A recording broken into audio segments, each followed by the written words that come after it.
সকালের খাবারে যদি এরকম হয়ে যায় চটপট ডিম চিতই পিঠা, তাহলে তো খুবই ভালো হয়। হ্যালো বন্ধুরা, সবাই কেমন আছেন? আশা করছি সবাই খুব ভালো আছেন। আমিও বরাবরের মতো অনেকদিন পরে একটা লং ভিডিও নিয়ে হাজির হলাম। তো দেখতে থাকেন, অবশ্যই ভালো লাগবে আপনাদের।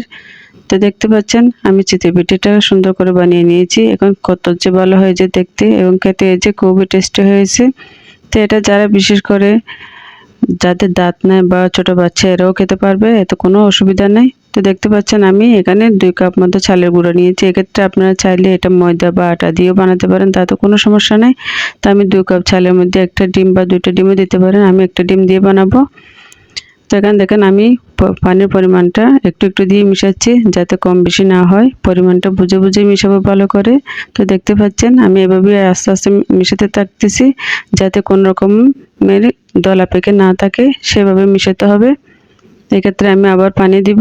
দেখেন পানির পরিমাণটা বুঝে বুঝে মিশাতে হবে, আবার বেশি কম বেশি হয়ে যাবে। তো দেখেন এরকমই হবে। ভালো করে মিশিয়ে নিচ্ছি। যে ঘনত্বটা আর একটু পানি দিয়ে মিশাতে হবে, আর একটু পাতলা করতে হবে।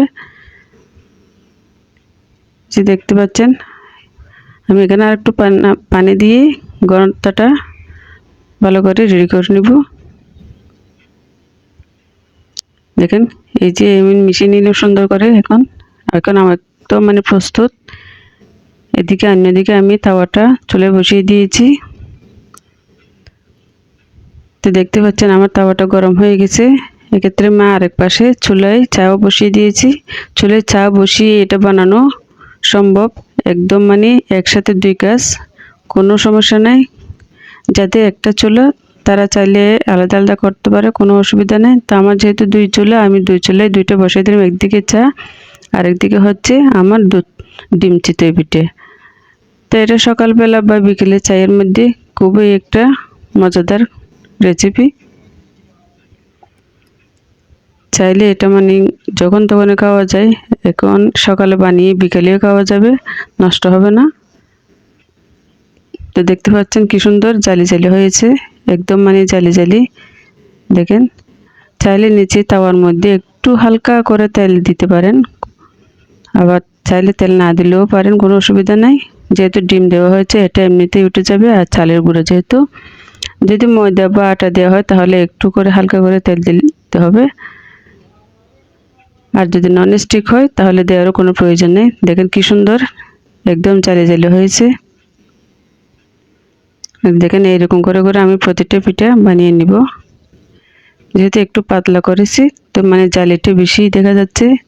এরকম জালি হলে না খেতেও কিন্তু অনেক মজা। এটা যে কোনো মাংস বা ভর্তা, মরিচ ভর্তা বা যে কোনো ভর্তা বা যে কোনো তরকারি দিয়ে খাওয়া যাবে, কোনো অসুবিধা নেই। আমি যেহেতু সকালে ভর্তাটা করতে পারি না, এটা আমি চা দিয়েই খাবো। তো এক্ষেত্রে সকালবেলা যদি এরকম হয় তো আমার ভীষণ ভালো লাগে খেতে। দেখেন এইভাবে করে আমি সবটা পিঠে বানিয়ে নিচ্ছি।